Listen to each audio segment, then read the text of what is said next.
different issue, although I think it may contribute to it, and I'll tell you why. This past week saw a report stating that South Africans are a very unhappy bunch of people.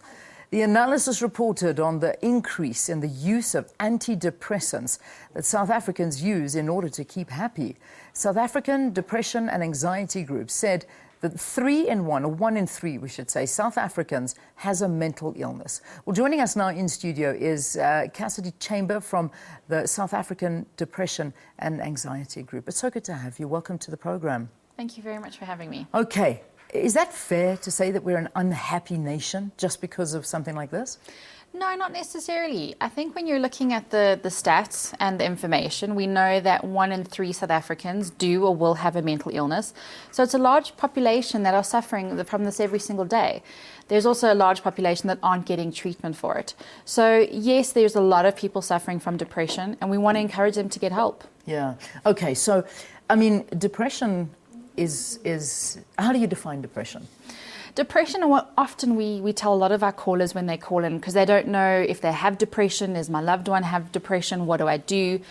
The minute that it starts to impair your daily functioning, so when you're feeling really down every single day for at least 2 to 4 weeks, and it doesn't seem to be going away, often we explain it as if you're having the worst day ever, every single day, timesing it by 1,000, where you don't have any energy, you can't get out of bed, you can't concentrate at work, you're feeling down, agitated, irritable, there's a change in your sleeping and eating habits. All of those symptoms contribute, and often people don't know how to handle it. They just mark it off as, oh, it's stress, it's relationship problems, or what have you.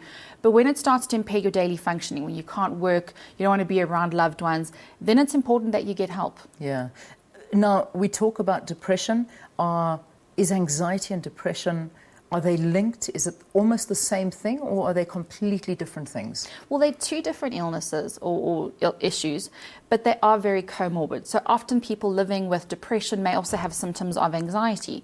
Someone living with anxiety may also have symptoms of depression. Often they join each other. Someone who's been living with anxiety for a long time, who's had panic attacks, who can't concentrate at work, or has all these other different issues, they may also suffer from symptoms of depression. So often there's having to be treatment for both or support for both. Okay, so let's get to the treatment now. Some people feel that, no, I don't want to take antidepressants.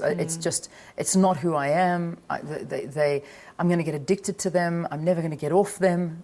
You were telling me something off air, my blood's going to go green. That's the most bizarre thing I've ever heard. There's so much stigma. Well, let's talk about the stigma around antidepressants. I think a lot of people are afraid to take medication, especially for mental health.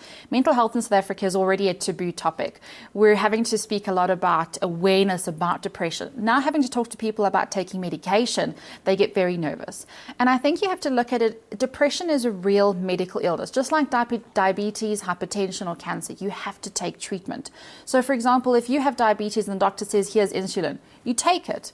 However, patients who are told that they have depression, here's an antidepressant, they're very nervous. It's really important that you see it as taking medication for a chronic illness, taking it every day. And a lot of people have those broken myths that, what if I'm going to become addicted? Antidepressants are not addictive. They're not going to change your blood color, who you are, or your personality. Depression changes the chemicals in your brain. Having an antidepressant can balance that out and really help your body function again. It's also really important to know that a tablet will not take your problems away. It's really important to take other treatment methods as well. Support groups, counseling, learning as much as you can. All of that coming together can really help you cope much better with depression. Okay, so we've spoken about the one side of the coin where you've got your patient who really needs it, and they really, really do need these antidepressants to bring their life into perspective and to cope with a lot of issues around them. However, there is a perception that perhaps doctors are too quick to prescribe antidepressants, and it's like, I'm feeling a little bit, okay, fine, well, here we go, here's a prescription, get onto antidepressants, it'll make you feel better. Is that also a problem, just the quick fix of antidepressants to make you feel better, as opposed to getting to the root of what the actual problem is? I think a lot of people are looking for a quick solution to feeling down. And I think if anyone suffered from depression and you've had that dark day, you want it to end as quickly as possible. Yeah. When we're looking at the stats that nearly 12% of the South African population are on antidepressants, looking at the numbers that 1 in 3 have a mental illness, there should probably be a lot more people getting treatment for depression.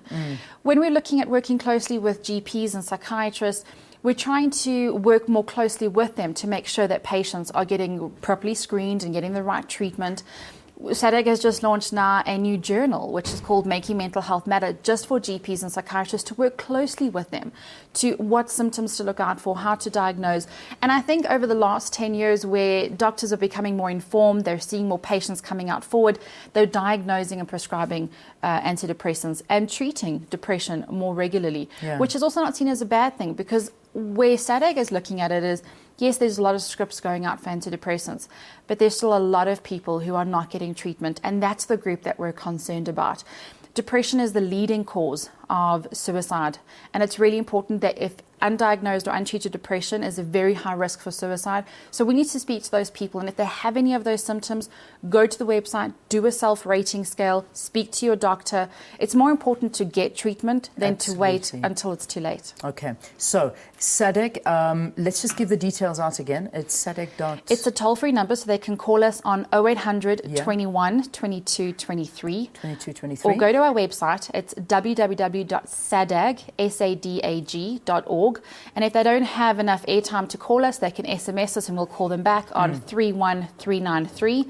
Or they can follow us on our Facebook page, the South African Depression and Anxiety Group, or follow us on Twitter at the SADAG. Okay, brilliant. Thank you. Thank you so much for being with us. I spent the day there on Mandela Day at SADAG, and I can tell you one thing. The people working, manning those lines are so trained. They are unbelievable. And it just was absolutely fantastic. So if you are suffering, if you are depressed in any way, you just phone this number, 0800 212233, and then also visit the website www.sadag.org, and you'll be able to get onto the website. Otherwise, send a please call me on 31393. All right, we also got a play out this morning, and the song's called Happy, and that's got to do with it. So there you go. We'll play that song for you as well. Here come bad news, talking this and that.